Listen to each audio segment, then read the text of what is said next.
Have you ever wondered why, no matter how kind or sincere you are, life sometimes seems to place you in the loneliest corners? As if the more pure your heart, the harsher the storms you must walk through. In the last videos, we uncovered why good people are often misunderstood, why they feel so different, and why, at times, life strips everything away from them, leaving behind only emptiness and silence. And yet, there's a deeper, invisible test that few ever talk about, a trial that strikes not from the outside, but from within, a quiet battle that good people must face in the privacy of their own hearts. Today, in this fifth spiritual test for mental healing, we'll gently unfold another lesson hidden within life's mysteries. So, if you've ever felt weighed down by your own heart, uncertain whether it's a blessing or a burden, stay with me. This might be the answer your soul has been quietly searching for. We've just witnessed how the fourth test teaches us to love without needing anything in return. A love that can't be betrayed, because it asks for nothing. Now, as we linger in the quiet spaciousness of this unconditional love, a deeper challenge slowly begins to reveal itself. You may have noticed something peculiar in your life. The more you quietly care, the more you deeply love, the more you seem to attract people who push you away.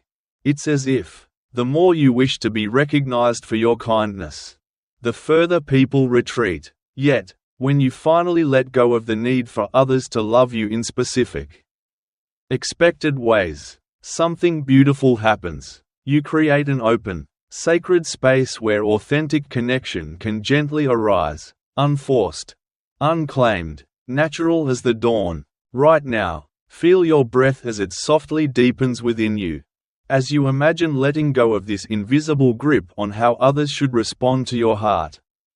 Notice how much quiet energy you've unknowingly spent, trying to control their reactions to your love. All that energy, all that tension, can now flow freely back to where it belongs, into the simple act of loving. Not because someone deserves it, not because they've earned it, but because love is who you truly are. This is where the fourth test reveals its most profound gift. Through the ache of being betrayed by those you trusted most, you're slowly discovering a kind of love that can no longer be betrayed. A love that exists independent of anyone else's approval or affection. A love that resembles the love of the divine, unconditional, eternal, and entirely free from the expectation of return. And this is the love that heals, not only the wounds in your relationships, but the very threads that weave the fabric of life itself. As we quietly prepare to step into the fifth test, rest for a moment in the vast, boundless presence of this unconditional love. You are no longer a victim of anyone's choices, because your peace, your happiness, no longer depends upon them. You are finally free to love, just as Chen loved his son, through rejection and return, through every changing season of relationship. Because for you now, love itself has become your sanctuary. But there's something strange that seems to happen to good people, something that rarely touches others. You may have sensed it in your own story.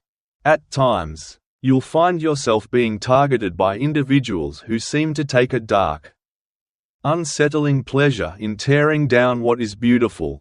They perceive your gentleness as a weakness to exploit, your honesty as a flaw to weaponize. These aren't merely wounded souls acting out their pain unconsciously. No, these are people who appear to be energized by causing harm. People who feel threatened by the quiet light of your goodness. You'll recognize them, the co-worker who sabotages your efforts, driven not by necessity, but by envy, the neighbor who spins cruel rumors about your family, for reasons known only to them, or the person in your community who seems determined to dismantle every positive thing you try to build. What makes this wound especially deep is that such people often appear outwardly successful, popular, even admired by those too blind to see their true nature. Meanwhile, You, one who harms no one and helps many, find yourself under silent attack. And you can't help but wonder, why does the universe allow such injustice to endure? The deepest pain comes from a question that has haunted countless kind. Sincere hearts throughout history, if there truly is justice in this universe. Why do the wicked prosper while the good suffer? You watch as liars, manipulators, and opportunists rise swiftly to positions of power, while your honest, humble efforts seem to meet obstacle after obstacle. It's enough to make any good person question whether goodness itself is a kind of foolishness. Whether integrity is simply another word for naivete. Centuries ago, high in the mist-covered Korean mountains, there once lived a hermit monk named Jisun. For over 20 years, Jisun tended to a remarkable garden. But this wasn't an ordinary patch of earth. It was a living meditation. Every plant, every stone, was placed with sacred intention.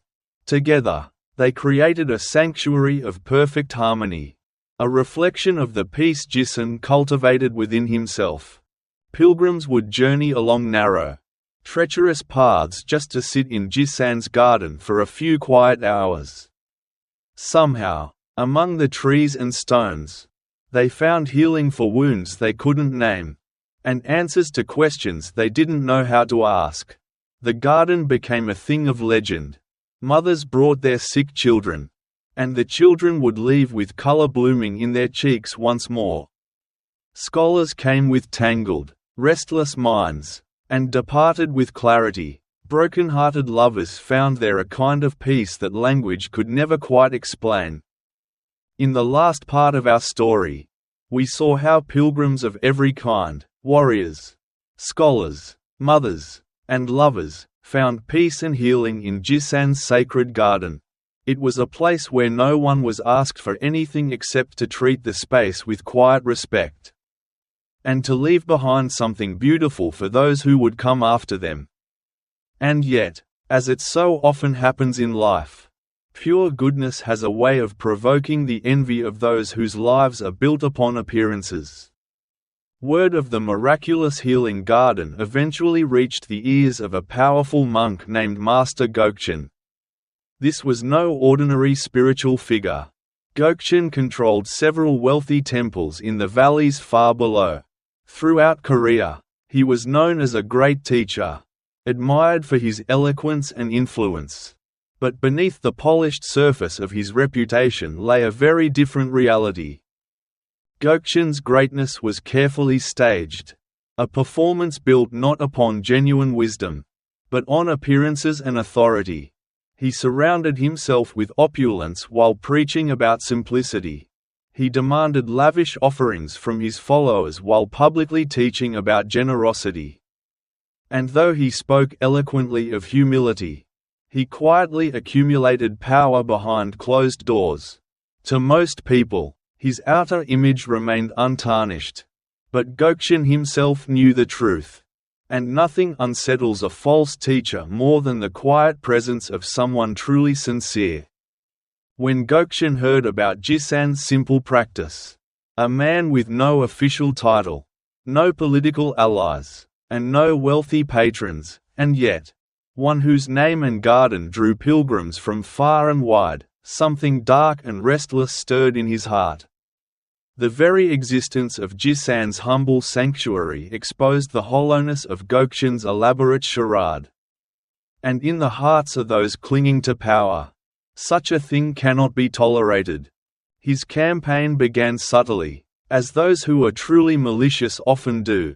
Gokchen sent trusted disciples to quietly spread rumors about the hermit in the mountains. Perhaps, they whispered, this Jisun was practicing dark magic. Maybe he was secretly gathering wealth from the visitors who came to him. Or perhaps his so-called healing garden was a front for something far more sinister. And when the villagers and temple-goers asked for proof, Gokchen's followers would only smile and say, why else would he live so far from proper temple supervision? What honest monk refuses to submit to established authority? As the poisonous whispers spread, fewer pilgrims braved the difficult path up the mountain, and those who did come arrived with hearts clouded by suspicion, searching for signs of the corruption they'd been warned about. The very air that had once radiated serenity and gentle wisdom now felt heavy with doubt. Like a clear lake suddenly muddied by careless hands, Jisen watched in silence as something he had nurtured with love and devotion for 20 years began to wither beneath the weight of lies. There was no way for him to fight back against invisible words whispered in the dark. But Gokchen wasn't finished. He went further, convincing the local officials that an unsupervised hermit living outside the control of official temples posed a potential threat to public order. Authorities were sent to inspect Jisan's simple hut and peaceful garden. Though they found nothing improper, they still issued stern warnings about unauthorized spiritual practices, and demanded that Jisen either submit himself to an established temple's control or cease his teachings altogether. But the cruelest blow came one moonless night. Gokchen ordered a group of his most loyal and fanatical disciples to sneak into the garden under the cover of darkness. There, they carried out their orders with cold precision. Plants that had taken decades to nurture were uprooted and trampled. Carefully placed stones, chosen not for decoration, but for their harmony with the land, were shattered.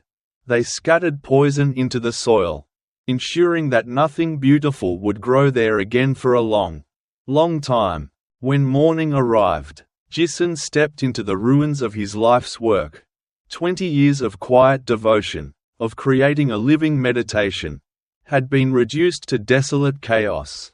The garden, once a sanctuary of peace, was now a graveyard of broken stones and withered branches. And among the wreckage, they left a single note. A message written in cold, mocking words. This is what happens to those who spread false teachings outside proper authority. Standing in the midst of the destruction, Jisen felt something rise within him. Something unfamiliar. In all his years of quiet practice, of weathering storms and hardships, he had never known this particular emotion. It wasn't sorrow. It wasn't despair. It was a rage. Pure, focused, and absolute.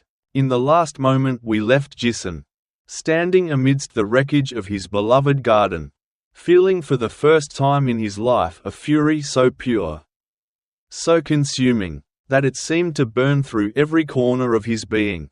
And in that fierce heat, he suddenly understood something about human nature, something raw and ancient. For the briefest of moments, he comprehended why people seek revenge, why they so often fight fire with fire, why those who begin with gentleness sometimes abandon it when faced with genuine, unrelenting malice. Every fiber of his being wanted to descend that mountain path, to confront Gokchen before the world, to strip away the mask of holiness and expose the corrupted soul beneath. The temptation was immense. Almost unbearable, to throw aside his peaceful path, to meet cruelty with cruelty, to answer injustice with the sharp edge of righteous anger. Who, in his place, would not have felt the same? But it was precisely in that white-hot moment of fury that Jisen made a decision, one that would not only shape the course of his own spiritual journey, but quietly transform the destinies of countless others who would one day hear his story. Instead of giving in to hatred, he did the most unexpected thing.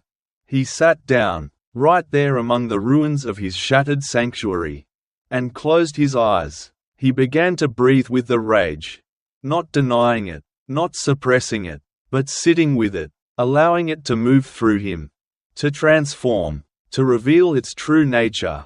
And as the minutes turned to hours, that fury slowly melted into something else.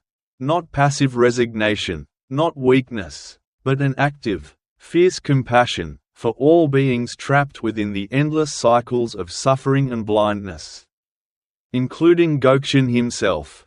In that long meditation, Jisen came to understand something profound about the nature of evil, and its strange, intimate relationship with goodness. Gokchen had not destroyed the garden because he was powerful. He had destroyed it because he was afraid. The simple, authentic life of the hermit had exposed the emptiness of Gokchen's carefully crafted image. It threatened everything the corrupted monk had built his identity upon. And in that moment, Jisen saw the deeper truth: evil, more often than not, is simply fear disguised as strength. It is terror wearing the mask of control. And recognizing this didn't excuse the real harm that had been done.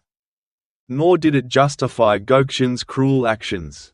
But it revealed something essential, a deeper meaning behind this spiritual test that good-hearted souls inevitably face. When you encounter genuine malice, you are not simply facing an enemy outside of yourself. You are standing before the ultimate test, whether your goodness depends on peaceful, supportive conditions, or whether it can endure, unshaken, even in the presence of active, deliberate opposition. Jisen made an extraordinary choice. Rather than rebuild his garden on the same patch of earth, knowing it could be destroyed again, he resolved to plant new seeds, not in soil, but in the hearts of people. In the one place Gokchen could never reach, he began to travel, quietly moving from village to village. Not to denounce Gokchen's corruption, not to stir hatred or rebellion, but to teach a different lesson. He showed people how to cultivate their own inner gardens, spaces of clarity, peace, and wisdom, which no external force could ever tear down. And over the years, as these teachings quietly spread, a remarkable thing happened. Even before Gokchen's inevitable downfall, brought about by his own greed and treachery, the people of the land had already begun to live differently. They had learned a quieter, more powerful way of being. They discovered that the most potent response to malice is not revenge, but to create so much goodness, so much simple beauty, that darkness can no longer find any fertile ground in which to take root. Jisan's destroyed garden had not been lost. It had multiplied. It had become thousands of unseen, indestructible inner gardens, each one more resilient than the last. Because they were no longer dependent on favorable circumstances. They were rooted in unshakable understanding. In the story we've just heard, Jisen chose not to become like those who sought to harm him. He transformed his pain into compassion and scattered seeds of wisdom where no enemy could ever reach. And through this, we come to understand the profound purpose behind encountering people who seem genuinely evil on our own path. You see, the universe isn't testing whether you're strong enough to defeat them in some external battle. It's testing something far more subtle, far more important, whether you're wise enough not to become them. Because the very moment you respond to malice with more malice, no matter who wins the outer conflict, something rare and precious is lost within you. But when you can hold on to your goodness, even as malice presses in around you, even as injustice claws at your peace, you become something far greater than a mere survivor. You become a quiet force for transformation, one that no darkness can overpower. In Buddhist understanding, this path is called the Diamond Path.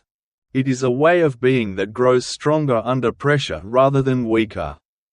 Like a diamond formed under immense heat and weight, this strength reveals itself not when times are easy, but when the fire is hottest.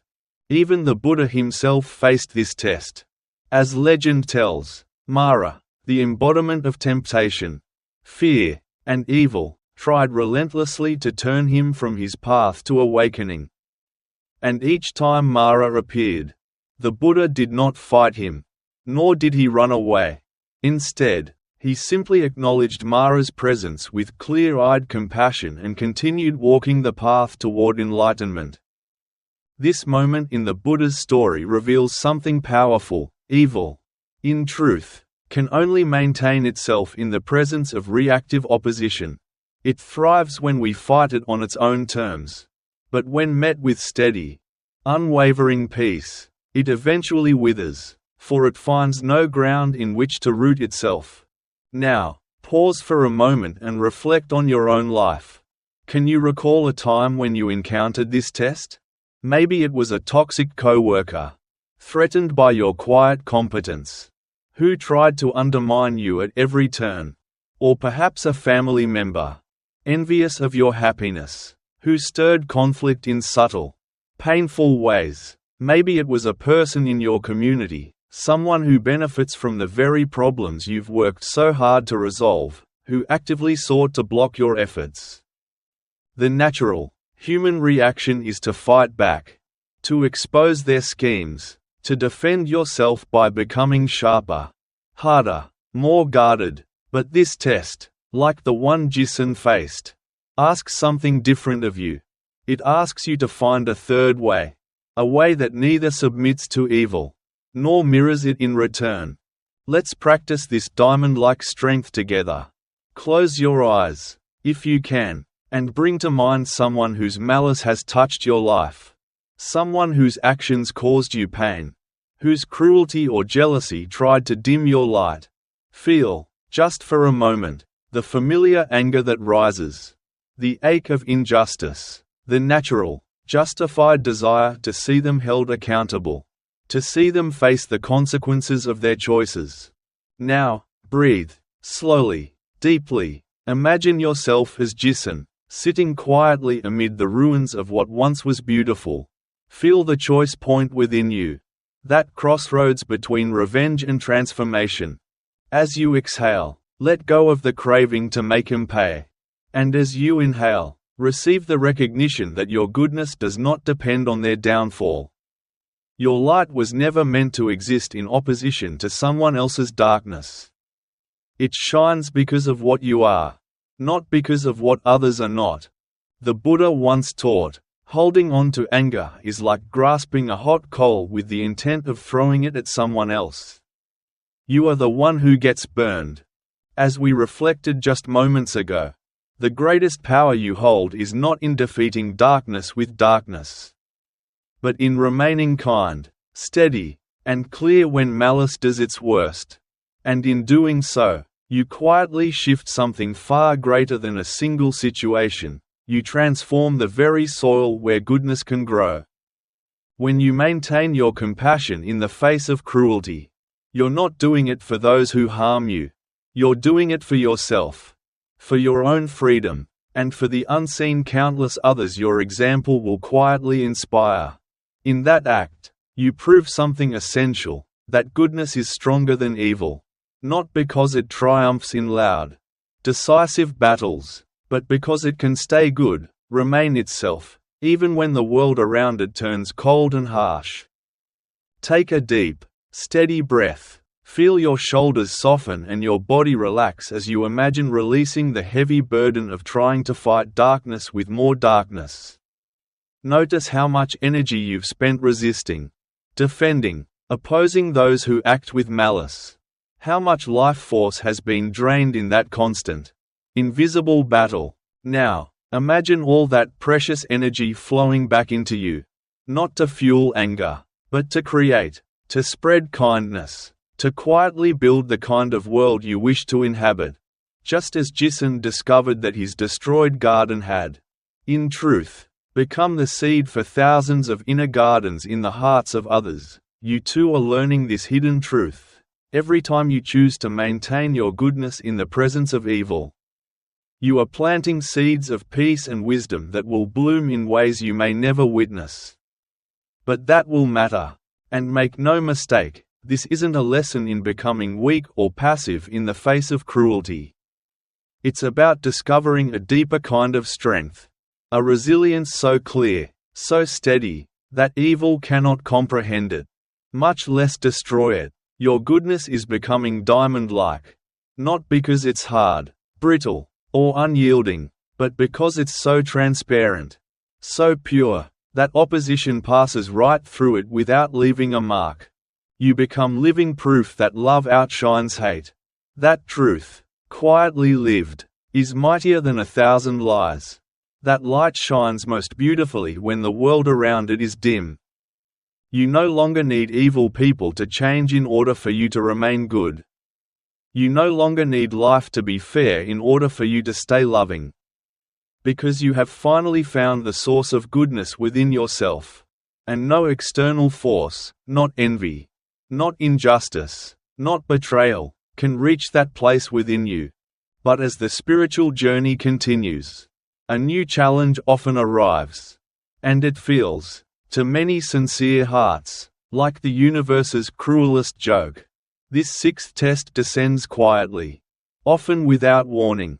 You've worked diligently, you've lived honestly, you've sacrificed comforts others wouldn't even consider. And yet, success, in whatever humble form you seek it, seems to forever dance just out of reach. Like a shimmering mirage on a hot desert road. You watch others, those who cut corners, manipulate systems, step on others without hesitation, climb quickly to heights you've struggled toward for years. Meanwhile, your honest, careful, steady efforts yield modest, sometimes discouraging results. Your integrity, instead of opening doors, seems to close them. Your patience, though hard-won, is stretched thin as you endure what feels like the universe's indifference to your worthiness. And this isn't about chasing wealth or fame out of vanity. Most who face this test aren't seeking riches for selfish gain. They long for stability, for peace, for the simple ability to care for their families or contribute meaningfully to their communities. And yet, even these quiet, honorable desires seem impossibly delayed. While those who seem least deserving receive abundance without effort. You're left wondering, why? After so many seasons of watching the ruthless prosper and the patient endure endless struggle. It's natural to begin wondering whether virtue itself is a kind of burden in a world that seems to reward cleverness over kindness. And ambition over honesty. But before you let that seed of doubt take root, let me share with you an old story from ancient Tibet, a story that reveals why this very test often comes to those whose spirits are being prepared for something far greater than ordinary success. In a quiet, remote valley high in the Himalayas, there once lived a humble farmer named Tenzin. Year after year, despite his tireless efforts and unwavering devotion, his fields failed him. Each spring, Tenzin would carefully prepare his land, planting his barley with the utmost care, offering prayers to the mountain spirits, and working from the break of dawn until the last light of dusk. Yet every season, something would go wrong. An early frost would descend from the peaks, or an unexpected drought would parch the soil, or swarms of insects would arrive, as if sent by cruel fate, targeting only Tenzin's crops while leaving his neighbors' fields untouched. And so, while the other villagers filled their barns and gathered around tables heavy with harvest, Tenzin's family grew thinner with each passing winter. What made his misfortune even harder to bear was the effortless success of his neighbor, Norbu. Norbu was not known for his diligence. He would cast his seeds carelessly, tend to his fields only when it pleased him, and spend long afternoons at the village tea-house, drinking chong and laughing with friends. Yet, somehow, Norbu's fields always flourished, his barns overflowed with grain, his family well-fed and his wealth growing season after season.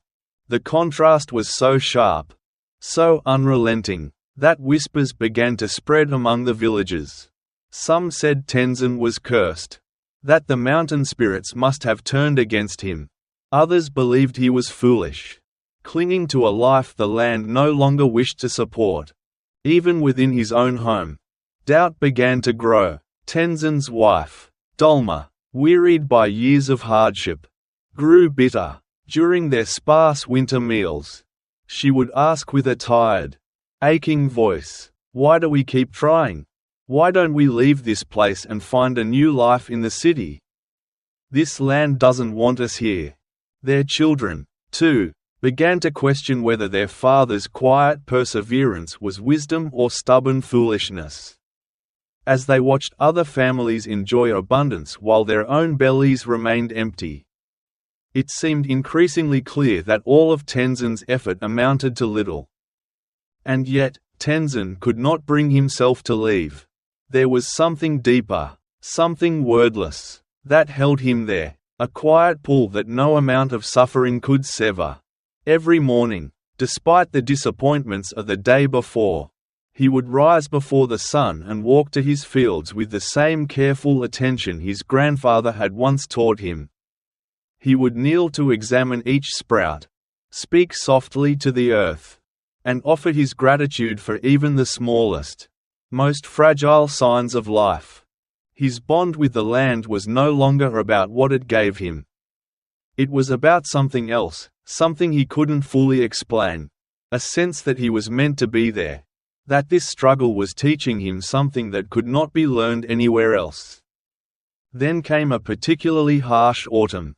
A hailstorm rolled down from the peaks, battering the valley and destroying what little hope remained in Tenzin's final, fragile crop. His family's food stores were dangerously low. The mountain winter was fast approaching, and he had nothing to sell, no grain to trade for the basic supplies they would need to endure the cold. For the first time in his adult life, Tenzin felt his faith falter.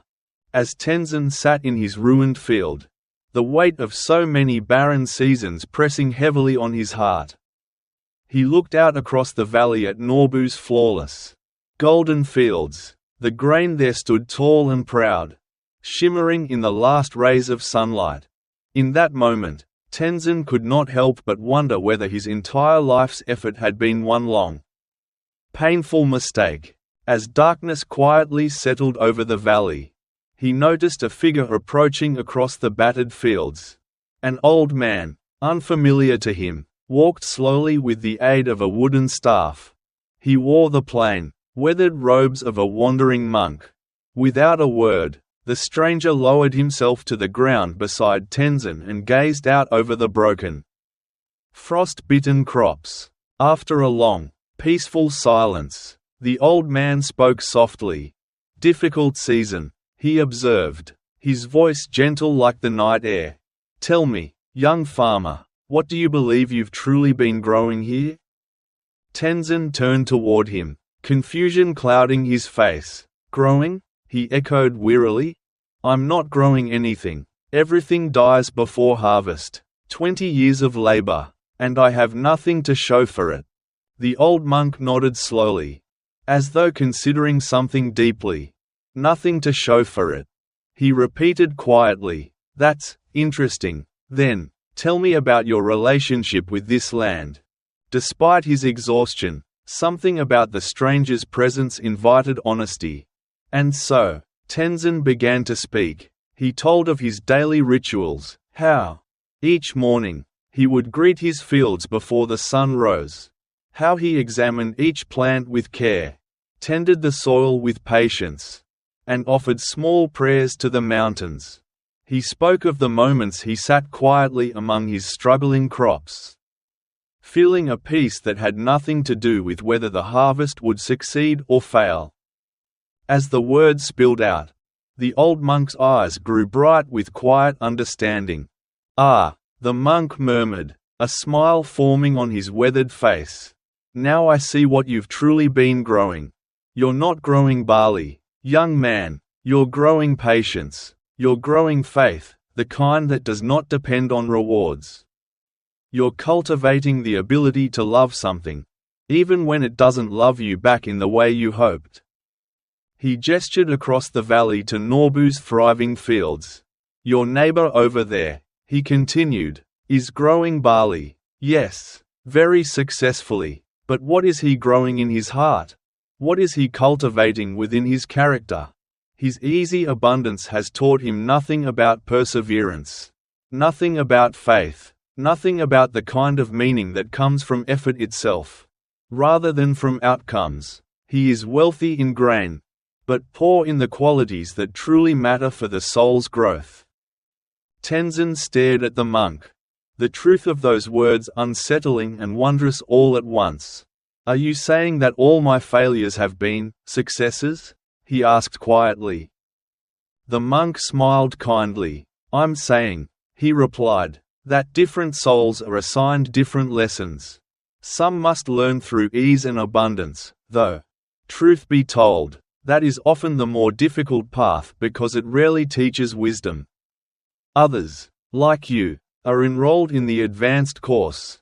You are learning how to find fulfillment and peace without needing external validation. Now, tell me, which of these lessons do you think will serve you better in the long run? As if to gently emphasize his point, the monk raised his hand toward the night sky, now blanketed with countless stars. Look up, he said. Do you think those stars are failures because they don't shine as brightly as the sun? Or do you recognize that each has its own perfect timing, its own unique place in the vast design of this universe? Tenzin followed his gaze, and as he did, something within him shifted. He realized he had been comparing his dim, steady starlight to others' blazing suns, forgetting that both had their rightful place in the endless tapestry of the cosmos. The old monk's voice softened as he spoke once more. In 3 years' time, he said, a great famine will sweep through this valley, and those who have grown dependent on easy success will be the first to panic, the first to despair. But you, the old monk's words lingered in Tenzin's heart like a gentle flame in the dark. And though the man had vanished as mysteriously as he appeared, his message remained. It was a seed planted in the soil of Tenzin's understanding, destined to grow in its own perfect season. He began to look at his years of hardship with new eyes. What once seemed like evidence of cosmic indifference now appeared as something else entirely, a specialized kind of education. A sacred training in qualities that could never be forged in ease or luxury. His unfulfilled harvest wasn't punishment. It was preparation for a role he had not yet imagined. And just as the monk had quietly foretold, 3 years later, a severe drought swept mercilessly through the valley. The fields that once overflowed with barley turned to dust. Norbu, so long accustomed to effortless abundance, collapsed under the weight of his losses. He hadn't learned how to manage scarcity, how to endure when circumstances turned against him. In despair, Norbu abandoned his land, seeking escape elsewhere. But Tenzin, the man who had spent a lifetime finding peace in difficulty, remained. Drawing from years of learning how to live with little, he not only survived the famine but became an anchor of strength for his entire community. People no longer came to him in search of grain. They sought him out for something far rarer, the kind of wisdom that can only be earned by walking through fire without letting it burn your spirit. His resilience, his unshakable calm, and his capacity to find meaning even in desolation became a beacon for those who had only known ease. His presence reminded them that peace does not come from perfect conditions but from a mind steady as a mountain, even when storms rage all around.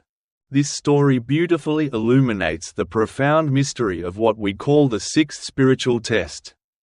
What appears on the surface as delayed success or unjust struggle is often something far more precious, perfectly timed preparation. The universe, in its silent wisdom, isn't withholding your blessings without reason.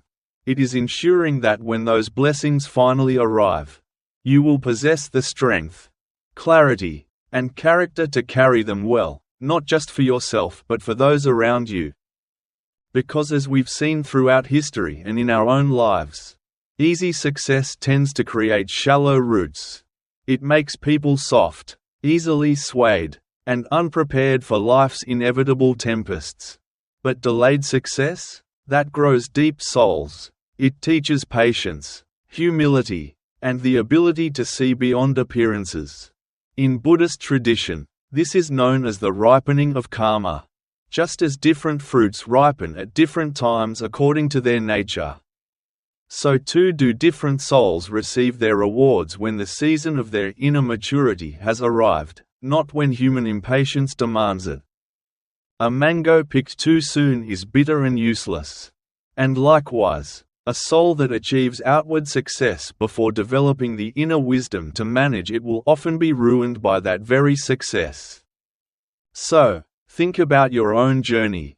Perhaps you've watched people less qualified receive promotions you quietly deserved. Or seen less loving, less patient parents blessed with easier children. Maybe you've witnessed people driven by greed or self-interest enjoying wealth and comfort. While you're honest, compassionate efforts feel like they've gone unnoticed. The pain of these comparisons is real. It's a heavy thing to carry. But what if, just what if, your waiting isn't punishment at all? What if your delay is not neglect but evidence that your soul is enrolled in an advanced curriculum? One designed not for ordinary achievement but for lasting wisdom? Let's gently practice embracing this deeper possibility together. If you feel called, take a slow, steady breath. Close your eyes for a moment. Bring to mind an area of your life where you've felt overlooked. Where your efforts have gone without the recognition or reward you had hoped for. Feel the sting of that frustration, the sense of unfairness, the quiet temptation to either give up or compromise your standards. And now, with that feeling present, imagine yourself as Tenzin, sitting in your barren field as twilight falls. The world judging you by your harvest. But you, knowing that something else is growing in the soil of your being. Ask yourself, as you sit quietly with that question in your heart, what am I really growing through this experience? Notice how it gently shifts your perspective, like a mountain mist clearing at dawn. Perhaps, through this long season of delay, you've been cultivating patience, not the passive kind, but the steady, enduring patience that will carry you through future storms with grace. Maybe you're developing deep compassion for others who also struggle while watching those around them succeed with ease. You might be learning the priceless lesson of finding meaning and quiet fulfillment in the work itself, rather than relying on the applause or validation of others. Breathe out the need for immediate results. Release the urge to control outcomes. And as you breathe in again, draw in a calm trust, a trust in perfect timing, even if your mind can't yet comprehend its design. The Buddha taught that comparison is the root of all suffering. Every time you measure your timeline against someone else's, you assume that all lives should unfold at the same speed, in the same way. But how can that be? Different souls come into this life carrying different destinies, with unique lessons to learn and distinct gifts to uncover. Your delayed success isn't a sign of inadequacy. It's not proof that you're forgotten or undeserving. It's evidence that you're being prepared for something greater than ordinary achievement, something so meaningful that it demands deeper roots and steadier hands. Feel your breathing naturally deepen as you begin to release the exhausting habit of keeping score with the universe. Notice how much energy you've spent resisting your own perfect timing, as though believing that you were somehow late to your own life. All of that restless, anxious energy can now return to you. It can be redirected into appreciating the specialized education your soul is quietly receiving, the kind of inner training that only comes through patient perseverance. Like Tenzin, who came to realize he wasn't growing barley but cultivating wisdom, you too are beginning to see that your greatest harvest may be invisible to the world. Yet it is immeasurably valuable to the evolution of your spirit. The sixth test is quietly unveiling its hidden blessing now. Your long-delayed success is forging within you something far more precious than quick achievement ever could, the steady, unshakable peace of a heart whose happiness no longer depends on circumstances. And when your blessings do arrive, as they surely will, in their appointed time, you'll be ready, not only to receive them with grace, but to wield them with wisdom, in service of something larger than yourself. You are becoming like those stars the old monk once pointed to in the night sky. not competing with the sun's brilliance, but adding your own quiet, steady light to the vast, perfect tapestry of the cosmos.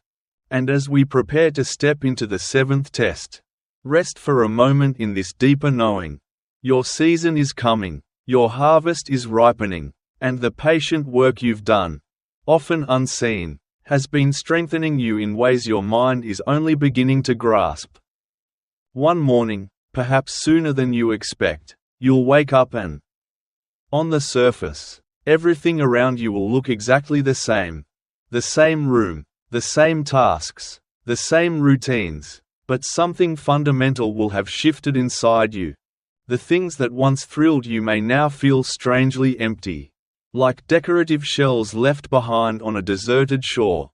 The goals you used to chase may suddenly seem like mirages, shimmering, tempting illusions that no longer hold the power they once did. And in that quiet moment of clarity, and as we hinted in our last reflection, when the season of quiet change comes, it often arrives without fanfare. Outwardly, nothing dramatic happens. The world looks the same. Your responsibilities continue, but something within you feels distant. It's as though you're watching your own life unfold from behind a thick, invisible glass. You're present in every scene, performing every task, yet somehow, you aren't fully there. It's not clinical depression, though it can bear an unsettling resemblance. You continue to function, to meet your obligations, to carry out your daily rituals. But the spark that once lit up your days, the subtle joy in ordinary moments, the quiet inspiration in familiar prayers, has dimmed to the faintest flicker. You watch other people, still chasing their ambitions, laughing over small triumphs, finding meaning in their daily pursuits. And you wonder, what's wrong with me? Why doesn't any of it move you the way it once did? Why do things that used to matter now seem so strangely hollow? Like echoes in an empty room? This disorientation, though deeply unsettling, is a natural passage for those who have walked the spiritual path for some time. It tends to come not at the beginning of one's journey, but somewhere deep into it, after you've already learned to let go of superficial attachments. After you've cultivated compassion and made peace with life's uncertainties. And yet, even your cherished practices now feel lifeless. Meditation no longer brings peace. Prayer feels like speaking into an empty sky. The wisdom that once cradled you now sounds like empty words, rattling inside a vacant cathedral. You begin to question whether you've lost your way entirely, whether your so-called growth was just a carefully maintained illusion. Long ago, in the dense forests of Mount Furano in ancient Japan, there lived a monk named Ezen. For 15 years, Ezen dedicated himself to his spiritual training with unwavering discipline. He followed every teaching with precision. Each day, he meditated for hours, immersed himself in sacred texts until he could recite them from memory, and upheld the precepts of monastic life without fault. His abbots praised him, visiting pilgrims sought his guidance, and Ezen himself felt quietly proud of his steady, reliable progress toward awakening. By all external measures, he was a model monk, one seen as approaching the threshold of true realization. But one spring morning, everything changed, and not with some dramatic catastrophe, but with an unsettling absence. Ezen awoke and felt nothing. The bell that summoned monks to morning meditation, a sound that once filled him with peaceful anticipation, now felt hollow, mechanical. The ancient chants that used to lift his spirit now spilled from his lips like meaningless syllables, dry and brittle as dead leaves scattered by the wind. The meditation cushion, once a sacred seat of insight, now seemed no different than a sack of straw. Days passed, then weeks, and the emptiness only deepened. Like a bottomless well that swallowed every feeling, every flicker of inspiration, Ezen, bewildered and afraid, assumed he had grown lazy, or perhaps allowed his focus to drift. He doubled down on his practice. He extended his meditation hours, fasted more severely, and buried himself in scriptures. He pushed himself harder, believing that greater effort might reignite the spark that had gone dim. But the harder he tried to grasp his former peace, the farther it receded, like trying to hold water in his hands. The tighter he clenched, the faster it slipped away. The other monks noticed the change. Concerned, they offered advice, new chants, fresh practices, commentaries that might rekindle his passion. Some whispered that perhaps Ezen was suffering a crisis of faith, that his steady progress had been a surface illusion all along. Even the abbots intervened, calling him in for gentle but pointed conversations. Was he questioning the teachings? Was there some personal sorrow distracting him from his practice? But Ezen couldn't explain, because he himself didn't understand. His faith, in its intellectual form, remained intact. He still believed in the path, in the teachings, in the essential wisdom at the heart of it all. And yet, something within him had gone profoundly quiet. In our last reflection, we saw Ezen drifting through his days like a shadow, unable to explain why everything familiar had turned to mist. No personal crises disturbed him. No worldly temptations pulled at his focus.